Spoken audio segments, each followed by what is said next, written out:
Hello, kamusta mga kamangyan? Ayan ang lakas ng ulan, kaya naisipan ko naman magluto ng makakain.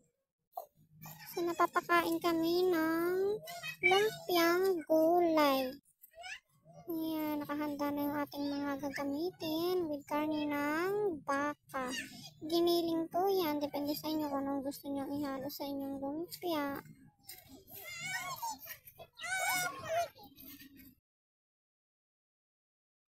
Ayan, ginisa na natin ang ating gulay. Siyempre, kailangan din natin siyang lutuin ng mabuti para naman hindi matigas. Uy!